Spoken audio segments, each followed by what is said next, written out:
To नेटजार solutionist. बहुत ही important ये video लेकर के आया हूँ आप सभी लोगों के लिए, क्योंकि अभी आज यूपी पीजीटी की ऑफिशियल आंसर की आ चुकी है और उस ऑफिशियल आंसर की में कुछ क्वेश्चंस के आंसर जो हैं वो गलत दिए हुए हैं।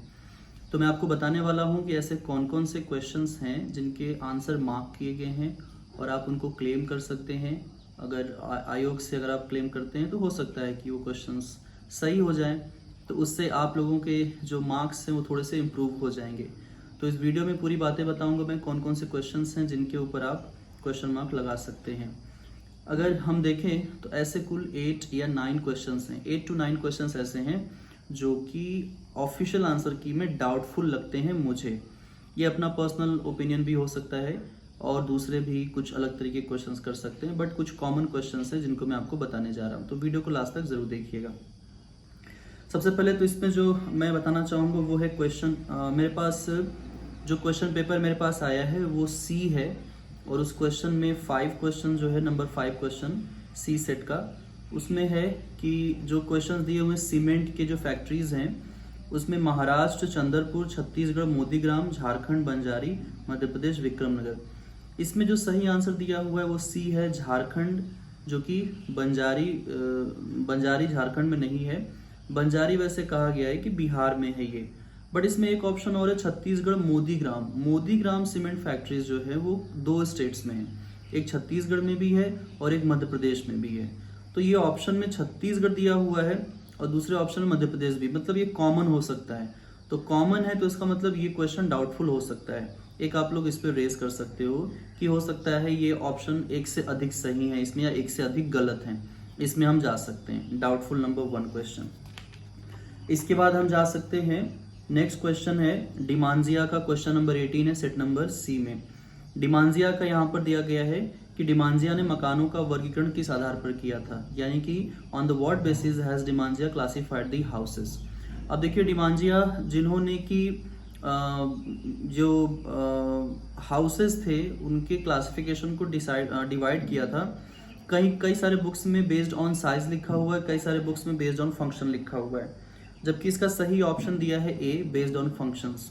तो इसमें भी एक से अधिक आंसर में हम जा सकते हैं, यानी कि ए और डी दोनों ही करेक्ट हो रहे हैं, इस पे हम जा सकते हैं, या फिर दोनों ही डाउटफुल है, इस पे भी हम जा सकते हैं। तो क्वेश्चन नंबर 18 जो है वो ऐसा कहता है डिमांजिया का। इसके अलावा एक क्वेश्चन जो मुझे नहीं लगता डाउटफुल हो सकता है, कई सारे लोगों ने ये कहा है कि सर ये डाउटफुल हो सकता है, ये है कि संयुक्त राज्य अमेरिका में टॉर्नेडो को क्या कहते हैं, what is tornado called in United state of America. तो देखिए जनरली तो इसको हम ट्विस्टर ही बुलाते हैं, ये मैंने पढ़ाया हुआ था आप लोगों को अनअकैडमी क्लासेस में, जब हम लोगों ने टॉर्नेडो को पढ़ा था तो ट्विस्टर ही बुलाते हैं उसको हम, ठीक है। बट कहीं कहीं पर वाटर स्पॉट भी मिल जाता है, तो हम चाहें तो इस पर भी रेस कर सकते हैं, बट आई थिंक इसका सही आंसर ए होगा, ट्विस्टर करेक्ट है। ये क्वेश्चन नंबर 12 था, ऑप्शन सेट नंबर सी का। इसके बाद जिसपे डाउट लग रहा है वो है question number 22 set number C का। इसमें इन्होंने माना है सही आंसर, जो पूछा है कि कौन सा कथन असत्य है, which of the following statement is false. तो फॉल्स स्टेटमेंट में ये कह रहे हैं कि उत्तरी गोलार्ध की औसत लवणता दक्षिणी गोलार्ध से कम है।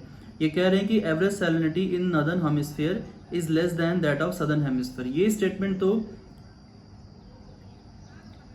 बिल्कुल ही असत्य है कि नहीं भाई। साउथ हेमिस्फीयर में कहाँ सैलिनिटी ज्यादा है, सैलिनिटी तो नॉर्दर्न हेमिस्फीयर में है ना, तो यही तो सही होगा स्टेटमेंट। लेकिन ये मान रहे हैं कि सी वाला ऑप्शन करेक्ट है, जिसमें कहा गया कि प्रति चक्रवाती दशाएं लवणता को घटा देती हैं, यानी anti cyclonic condition decreases salinity.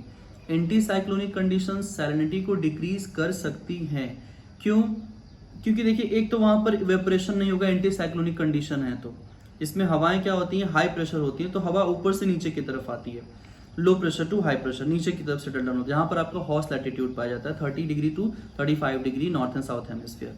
तो इस रीजन में सैलिनिटी उतनी ज्यादा नहीं पाई जाती अगर देखा जाए तो, बट फिर भी एंटी साइक्लोनिक कंडीशन को हम यहाँ पर इन्होंने सही आंसर माना हुआ है, तो इसको भी हम लोग रेस कर सकते हैं डाउटफुल में कि एक से अधिक ऑप्शन इसमें जो है वो गलत है। तो क्वेश्चन नंबर 22 था ये।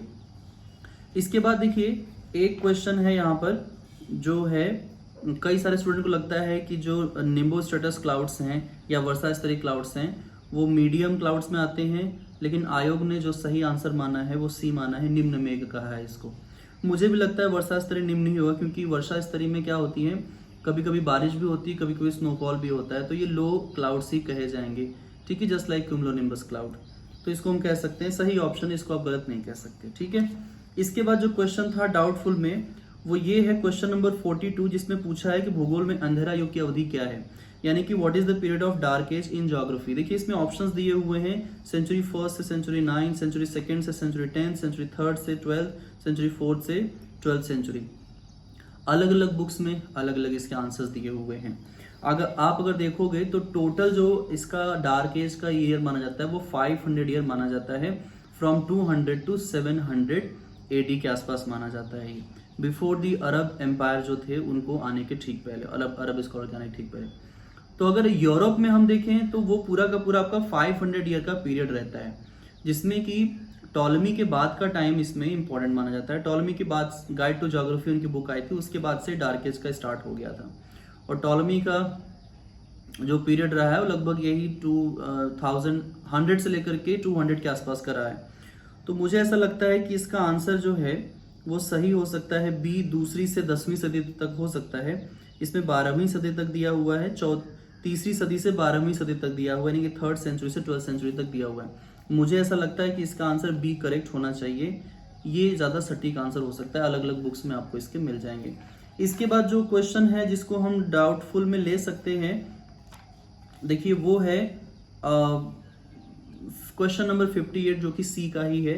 इसमें latitude is called thermal equator यहाँ पर पूछा गया है कि किस अक्षांश को तापीय भूमध्य रेखा कहा जाता है। अब देखिए तापीय भूमध्य रेखा तो वैसे देखा जाए तो इक्वेटर नहीं होता है, ठीक है। इक्वेटर जो 0 डिग्री लैटिट्यूड है एग्जैक्टली, वो बस हम एक अर्थ का अपना मान लेते हैं कि 0 डिग्री लैटिट्यूड है, बट टेम्परेचर कहीं और पर ज्यादा रहता है। वो है ट्रॉपिक ऑफ कैंसर के आसपास का रीजन। तो ट्रॉपिक ऑफ कैंसर के आसपास का रीजन, वहां पर टेम्परेचर सबसे ज्यादा पाया जाता है, एंड दैट्स वाई वो एरिया सबसे ज्यादा गर्म भी रहता है। तो जो प्रदेश सबसे ज्यादा गर्म होगा वही थर्मल इक्वेटर कहलाएगा। जो प्रदेश सबसे ज्यादा गर्म होगा वही कहलाएगा। स्टूडेंट मान रहे हैं कि 15 डिग्री नॉर्थ भी हो सकता है, लेकिन आंसर जो माना गया है वो 20 डिग्री नॉर्थ को माना गया है, which is very close to the equator. तो अगर आपको लगता है कि 15 है नॉर्थ तो आप इस पे जा सकते हो। कई बार हम ये भी कंसिडर करते हैं कि 15 भी नियर टू द इक्वेटर है, तो नियर टू इक्वेटर थर्मल नहीं होगा, मेरे अकॉर्डिंगली लगता है मुझे 20 degree north is the correct answer. फिर भी आप चाहो तो इस पे अपना लगा सकते हैं। इसके बाद देखिए जो नेक्स्ट क्वेश्चन है जो डाउटफुल में जाता है, उसमें मैं बताऊंगा आपको कि नेक्स्ट क्वेश्चन बता रहा हूं।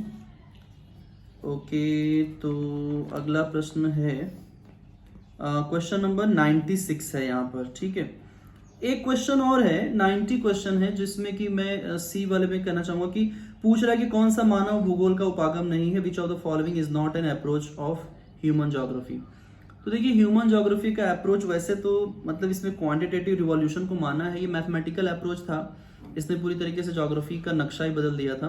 फिलोसॉफिकल अप्रोच से हम लोग आ गए थे पूरी तरीके से मैथमेटिकल स्टैटिस्टिकल अप्रोच की तरफ। तो इसलिए इसका सही ऑप्शन ए है जो आयोग ने सही माना है। कुछ स्टूडेंट कह रहे हैं कि इसका सही आंसर हो सकता है exploration and description, but I think इसका आंसर एक करेक्ट है। Quantitative revolution is not related to human geography. 96 question जो कह रहा है the term rock stream is associated with, यानी कि शैल सरिता शब्द किससे संबंधित है। शैल सरिता शब्द अगर देखा जाए, थोड़ा सा अगर दिमाग लगाया जाए तो दो तरीके से होता है। एक तो ग्राउंड वाटर जो है, ग्राउंड वाटर यानी कि जो वाटर होती है कास्ट टोपोग्राफी रीजन से, वो नीचे की तरफ से नदी को मतलब बहती नदियां सरफेस पर नहीं अपीयर होंगे, यानी वो चट्टानों के बीच में होकर के गुजरता है, ठीक है। चट्टानों के बीच में से होकर के गुजरता है, तो इसलिए हम कह सकते हैं। लेकिन ये टर्म है एक्चुअली, इस टर्म को यूज किया गया है पेरीग्लेशियल लैंडफॉर्म्स के लिए। पेरीग्लेशियल रीजन में एक एक्टिव लेयर होता है, एक परमाफ्रॉस्ट रीजन होता है। तो जो परमाफ्रॉस्ट रीजन है उसी को हम एक तरीके से कहते हैं रॉक स्ट्रीम के नाम से उसको बुलाया जाता है। तो रॉक स्ट्रीम परमाफ्रॉस्ट से रिलेटेड, यहाँ पर पेरीग्लेशियल लिखा हुआ है, इसलिए ऑप्शन सी है जो कि आयोग ने सही माना है। लेकिन अगर आपको लगता है कि बी वाला ऑप्शन भी करेक्ट हो सकता है, कोई एविडेंस है, तो आप इस पे क्लेम कर सकते हैं राइट आंसर के लिए, ठीक है। इसके बाद अगर देखा जाए तो जो नेक्स्ट क्वेश्चन होगा वो होगा क्वेश्चन नंबर 102। ये तो पक्का ही गलत आंसर दिया हुआ है, एकदम फिक्स है गलत आंसर है।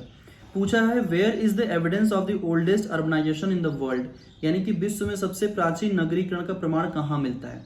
सबसे प्राचीन नगरीकरण का प्रमाण ऑप्शन में देखिए 2 दिया हुआ है, मेसोपोटामिया, मतलब 4 ऑप्शन है, मेसोपोटामिया, सिंधु, हड़प्पा और मिस्र।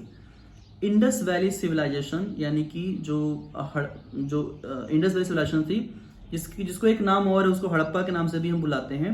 चूंकि ये ऑप्शन सही होगा, इंडस वैली सिविलाइजेशन दुनिया की सबसे पहली सिविलाइजेशन थी, इसको अर्बन कहा गया था। मेसोपोटामिया कहीं से भी नहीं होगा, मेसोपोटामिया कहीं से भी नहीं हो सकता, क्योंकि सिंधु ही होगा, इसलिए ऑप्शन नंबर बी करेक्ट होना चाहिए। लेकिन आयोग ने ए माना है इसको, तो इसको तो हम लोग क्लेम कर सकते हैं। या तो एक क्वेश्चन डिलीट हो क्योंकि इसमें सिंधु और हड़प्पा दोनों दिया हुआ है, ठीक है, और नहीं तो इसको बी ऑप्शन करेक्ट माने। फिलहाल ये गलत है। इसके बाद देखिए एक और क्वेश्चन है, इन्होंने 106 क्वेश्चन है डिनैरिक रेसेस के लिए पूछा हुआ कि डिनैरिक रेस कहाँ पाए जाते हैं। देखिए Dinarics race are sub type of the Caucasus race. जो कॉकेशस रेसेस हैं जो पूरे यूरोप में पाए जाते हैं, पूरे अमेरिका में पाए जाते हैं, जो माइग्रेट करके गए हैं पूरे यूरोप में, कॉकेशस को हम ब्रॉडली 4 कैटेगरीज में डिवाइड करते हैं, या ब्रॉडली 3 कैटेगरीज में डिवाइड करते हैं। एक आते हैं नॉर्डिक, जो कि स्कैंडिनेविया के आसपास पाए जाते हैं, नॉर्डिक, ठीक है। दूसरे आते हैं अल्पाइन, जो कि स्कैंडिनेविया के निचले वाले रीजन है, वहां पर पाए जाते हैं। तीसरे आते हैं मेडिटेरेनियन, जो कि मेडिटेरेनियन कोस्ट के आसपास में पाए जाते हैं। ये तीनों रेस हैं। इसमें से जो आपका अल्पाइन है, इसको 2 फर्दर कैटेगरी में डिवाइड किया जाता है। पहला है डिनैरिक है, और डिनैरिक का ही एक सब रेस अगर हम कह सकते हैं तो नॉर्डिक भी होता है। बट बेसिकली इसमें ऑप्शन में दिया हुआ है स्विट्जरलैंड को सही आंसर माना है। डिनैरिक जो है ये साउथ ईस्ट यूरोप में पाए जाते हैं। साउथ ईस्ट यूरोप में स्विट्जरलैंड आता ही नहीं है। साउथ ईस्ट यूरोप में आपके जितने भी चेकोस्लोवाकिया से हर्जेगोविना, सर्बिया, अल्बानिया, कोसोवो, ठीक है, ये ऑस्ट्रिया, स्लोवेनिया, ये जितने भी कंट्रीज हैं ये आते हैं साउथ ईस्ट यूरोप में। यहाँ पर स्विट्जरलैंड आता ही नहीं है, तो ऑप्शन में स्विट्जरलैंड दिया हुआ है, जो कि गलत आंसर मुझे लग रहा है, जहां तक ये नहीं होना चाहिए। ये क्वेश्चन डिलीट हो, क्योंकि उत्तरी स्कैंडिनेविया में तो आपके नॉर्डिक पाए जाते हैं, स्कैंडिनेविया में नॉर्डिक जो रेसेस हैं वो पाई जाती हैं। ये बहुत ही जो है ये डिवीजन है ह्यूमन रेसेस का, तो ये मुझे लगता है कि 106 का सही आंसर ये नहीं होगा, ठीक है, ये भी डिलीट किया जा सकता है। इसके बाद अगर हम देखें तो अगला जो क्वेश्चन है जिसमें डाउट हो सकता है वो है रुको और जाओ निश्चयवाद पूछा गया था, एकदम गलत आंसर दिया हुआ है। Who propounded the concept of stop and go determinism, कि किसने निश्चयवाद रुको और जाओ को दिया था। इसमें आंसर मान रहा है मैकेंडर को, बट इसका आंसर होगा करेक्ट टेलर, ठीक है। आपको भी पता है कि टेलर ने ये कॉन्सेप्ट दिया था, और ग्रिफिथ टेलर, ठीक है, not FB Taylor, Griffith Taylor. तो टेलर ने दिया हुआ था कॉन्सेप्ट, और रुको जाओ मैकेंडर का तो हार्टलैंड है, ये तो बिल्कुल ही गलत है। वो 119 क्वेश्चन है जो कि गलत है इसका आंसर इसका करेक्ट होना चाहिए डी, ठीक है। इतने क्वेश्चंस हैं जिनको हम कह सकते हैं कि ये डाउटफुल है। तो आप लोग चाहें तो क्लेम कर सकते हैं। इन सारे क्वेश्चंस को मैंने बता दिया है। वीडियो को पूरा देख करके आप लोग अपने आंसर को चेक कर लीजिए। ऑफिशियल आंसर की आ चुकी है, देखिए और क्लेम करिए, क्योंकि अभी क्लेम नहीं करेंगे आप सभी लोग तो 1-2 क्वेश्चन से ही मेरिट में सिलेक्शन नहीं होता है, ठीक है। हो सकता है कि आपके 100 क्वेश्चंस करेक्ट हो रहे हो सकता है आपके 102 क्वेश्चंस करेक्ट हो रहे हों, लेकिन अगर 2 क्वेश्चंस और एक्स्ट्रा आपके सही हो जाएंगे तो डेफिनेटली आप मेरिट में आ जाओगे। अब कट ऑफ की बात करेंगे दूसरे वीडियो में। पहले सारे लोग बता दो कितना कितना करेक्ट हो रहा है, कमेंट बॉक्स में सभी लोग बताइए, तब मैं एक अंदाजा लगा पाऊंगा, एक मतलब मेरा जो एजम्पशन है वो बन पाएगा कि कितने % तक मेरिट जा सकती है। सभी लोग कमेंट बॉक्स में बताइए, और इस वीडियो को शेयर जरूर करिएगा ताकि और भी स्टूडेंट को ये पता चल सके कौन से क्वेश्चन को क्लेम कर सकते हैं, ठीक है। Thank you so much for watching this video. अगले वीडियो तक के लिए यहीं तक। पहली बार चैनल पर आए तो सब्सक्राइब जरूर कर लीजिएगा, बेल आइकन जरूर प्रेस कर दीजिएगा, और नोटिफिकेशन ऑल वाले पे क्लिक कर देना आप, तभी आपको सारे क्लासेस के नोटिफिकेशन मिलेंगे। जल्दी हम लोग सीरीज शुरू करने वाले हैं GIC के लिए, जो कि सितंबर में होने वाला है। अभी मैं घर पर हूँ, जैसे दिल्ली पहुँचता हूँ क्लासेस आपकी शुरू हो जाएंगी, क्योंकि यहाँ पर लिमिटेड रिसोर्सेज हैं, तो इसलिए यहाँ से क्लासेस लाइव नहीं हो पाएंगी। बाकी वीडियोज़ मैं आप लोगों के लिए ऐसे ही लेकर के आता रहूँगा। Thank you so much everyone, take care.